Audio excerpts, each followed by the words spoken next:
Good morning. It's Monday, October 17th. And again, welcome to this next edition of Ask the Superintendent. I want to thank you guys. The questions are coming in good. We've got really good questions this week that I hope to jump right into. I do want to mention to everybody, it is Disability Awareness Month. October is Disability Awareness Month.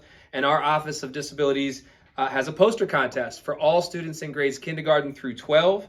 And the theme of the poster contest is Determined to Succeed. So if you're interested, log on to our website, take a look at the application and the process for joining that competition. And we would certainly like everybody to participate who's interested. So the first question this week is, what impact does attendance have for my child? And then also, what impact does attendance have for the school? So this is a great question. And one really coming off of COVID and being back into the school building is one that I think it's important to visit right now.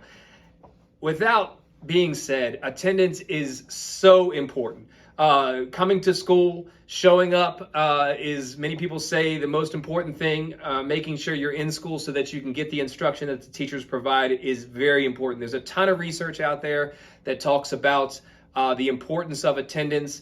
I'll just read some of it right here. Some of the research has shown that chronic absenteeism correlates to low academic achievement. So there's a direct correlation between being in school and performing well academically. Go figure. It's also a powerful predictor of high school dropouts. Many folks that research this topic will look and see that students that end up dropping out from high school have had a pattern of missing a lot of school leading up to that point.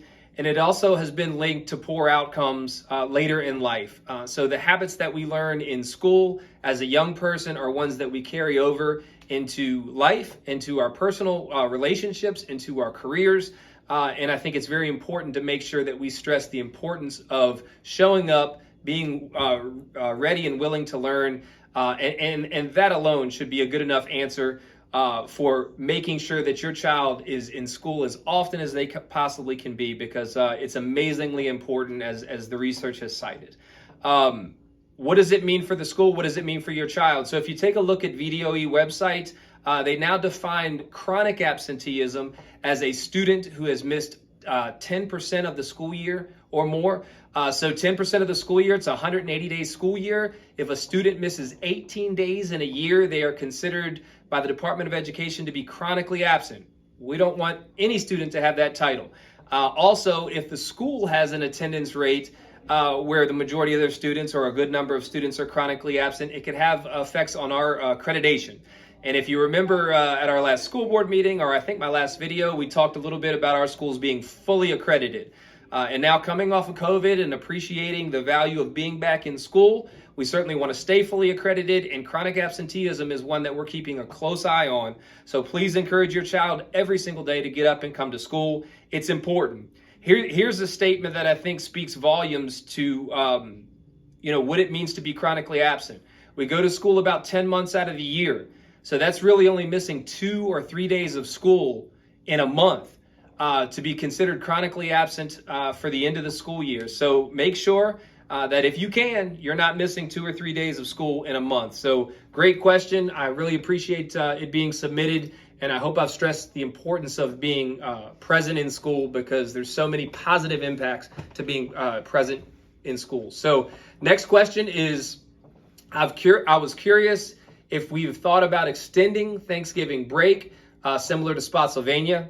It allows families and staff time to travel and spend time with family around the Thanksgiving holiday.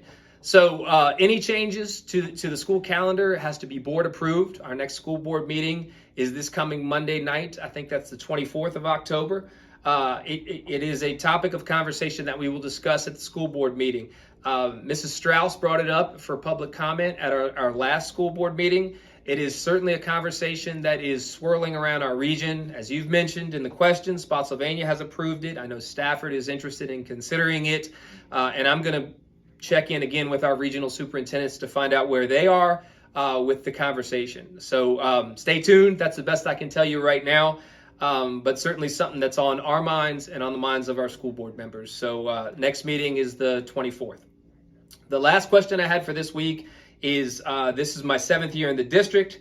Year 1 King George's salary was the same as Stafford County salary. Now I can go to Stafford and make $12,000 more a year than I can here, not counting the bonuses that they have given. What are you and the board members doing to retain King George County teachers? This is certainly a topic of conversation. In fact, I think our greatest challenge in public education right now is making sure that we have qualified teachers in every classroom. And I can tell you that this is not a King George County issue. This is a national issue. There's no greater impact on student learning right now, or there's never been a more greater impact on student learning than having a qualified teacher in front of your children. There is a nationwide teacher shortage, and then one we are paying very close attention to. I think when it comes time for budget season, it'll most certainly be the superintendent's responsibility to make sure that we have open and honest conversations with school board members, board of supervisors members, everyone responsible for making considerations when it comes to our teachers about how we retain them. Certainly salary will be a conversation, but there's many other reasons, not to compare ourselves with Stafford, but we did go there.